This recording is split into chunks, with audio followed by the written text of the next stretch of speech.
We get ready for the day as soon as the sun rises. We have an early visit to Tsodilo Hills, one of Botswana's 2 World UNESCO Heritage Sites, and an afternoon boat ride on the Okavango River. Today is going to be a full day. We have a delicious breakfast to start the day. Meal preparation and planning might be difficult while going on an overlanding expedition. A few aspects needs to be taken into account, such as where are you able to resupply, how much space you have in your freezer or fridge, and how much time you have to prepare meals.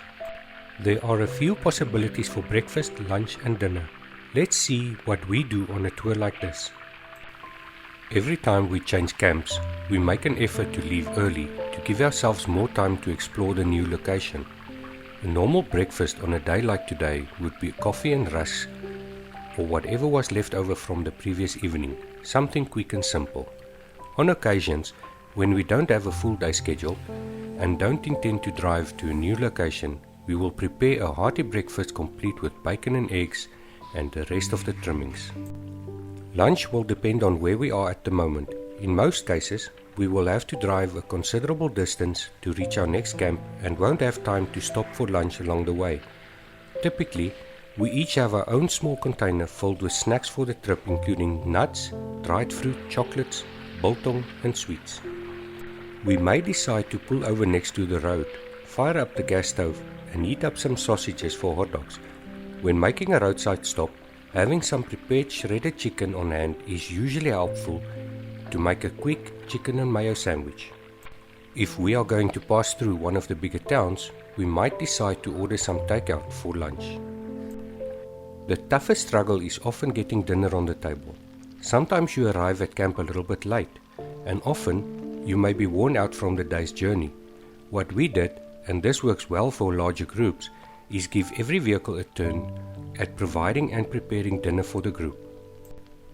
We had 7 vehicles on our trip and we camped for 16 nights. We had 14 nights to prepare dinner since we knew from the itinerary that we would eat dinner twice at a restaurant. Each vehicle had to prepare dinner twice, which worked out perfectly. When it's not your turn for dinner, you can set up camp, relax and take in the sunset. We had amazing meals that included nachos, stews, barbecues, and even a curry. Not long after breakfast, we were on the road to Tsodilo Hills. It's a 63-kilometer drive from the camp with a 35-kilometer piece of bumpy gravel road. Tsodilo Hills in Botswana is a rare and unique place with an atmosphere of intrigue and mystery. The word Tsodilo is derived from the Hambakushu word sorile, which means sheer. It's believed to be the site of first creation by the Bushmen who painted more than 3,500 rock paintings against the magnificent stone faces of the hills. Some of the paintings date back to around 800 to 1300 AD. Perhaps that is why the site is held sacred by the locals. The Tsodilo Hills have a special significance to the Bushmen who have been living here for thousands of years. The Tsodilo Hills consist of 4 large pieces of rock, rising unexpectedly from the dry expanse of the desert.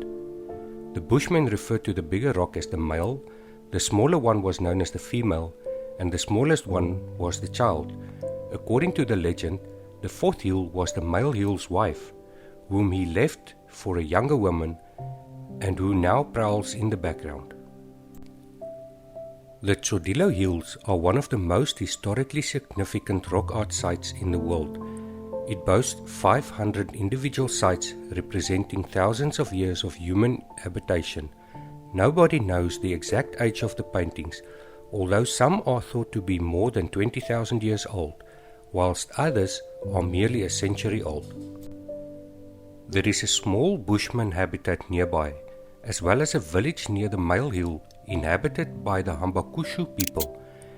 The thousands of rock paintings can be found by following different trails leading to over 350 sites. One of the more interesting paintings involves a zebra on a small outcrop, which is now used as the logo of Botswana's national museums and monuments. Certain paintings, like those of whales and penguins, suggest contact between the Bushmen and other people. Some even show a crowd of sexually excited male figures. You need quite a few days to thoroughly explore the extensive and exceptional rock paintings. Some of the paintings are the work of Bantu-speaking people, although the Bushmen did most of the paintings. We went on a guided walk with one of the local guides along the easy 3.5 kilometer rhino path, which offers the best rock art sightings. We also looked into a few of the caverns and caves where we discovered some leopard prints.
Ja, Marius, vertel vir ons wat's die implemente. Dis nou net twee doele. Die een is om Bobbejaan mee bang te maak, soos hulle ketty sign, hard op hulle. Die ander een is op 'n luiperd agter sy nek vas te druk. Dan trek hy sy stert. OK? En hierdie is vir Christie om by die venster uit te pee soos ry, soos hy wil stop vir 'n piestop. So En die langstok? Nee, hy's maar net 'n Net 'n langstok. As jy hom klaar vasgedruk het, dan kan jy hom lekker laai met die. Jy weet? Maak sin. Baie dankie. Survival 101. After a quick lunch, we returned to camp where our first boat ride of the tour was arranged. A guide will navigate you through the complex network of waterways that make up the Okavango Panhandle, where the river starts flowing into the delta, making this an unforgettable experience.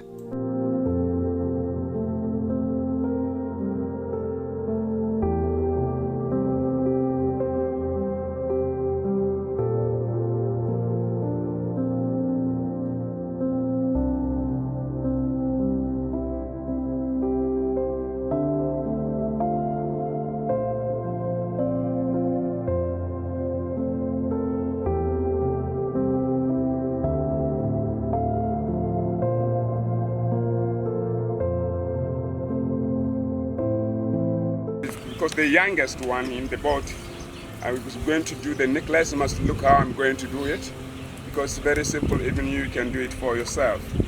Just peel only one leaf, like that, then you just break it opposite, then you pull a little bit, then you break it opposite, there you go until you get on the bottom there. Then that's how the necklaces are made. But traditionally in Botswana, I will give it to somebody because I can't give her direct. Because when we still boys, he doesn't know how to say to ladies, you just bring the flower. Special story. Yeah. And isn't it when a bride gets married, the bride also puts the necklace on? Yeah, he put it on. Yeah. Yeah, Not but before. the man must do it, then he can keep him on the bride day. Yes. Then he can wear it. And the man, he must do a hat from that water lily pad, and he wear it and he give it and have a flower on top. So stunning. Maar ek dink by ons tradisie is maar dieselfde. Jy gee ook die stingel vir die daai stam, die ding. Too much information. Too much information. It's true, Dad. True life. Beautiful. Thank you. How beautiful is that? Wie kry sy hom nou? She's the youngest.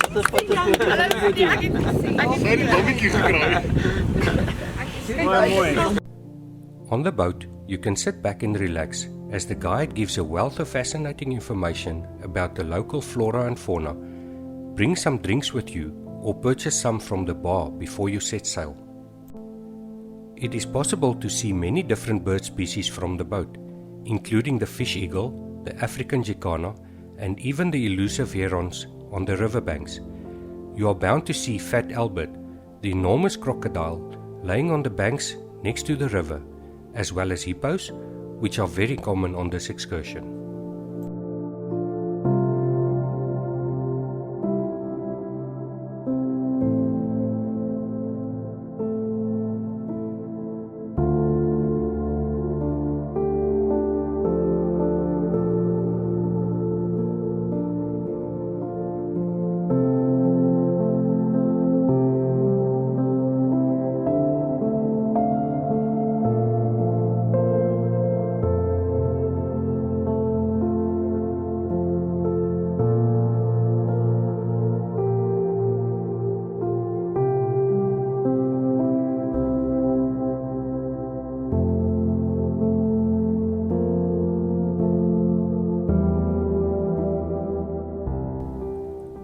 We finished the day back at camp, around the campfire, where Judith and Caitlin had once again created an incredible dinner. We took our time going through the day's highlights and talking about the plan for the following day, when we would leave Swampstop and cross the border into Namibia to camp for 2 nights at the Koki and Gepi camp in the Caprivi strip.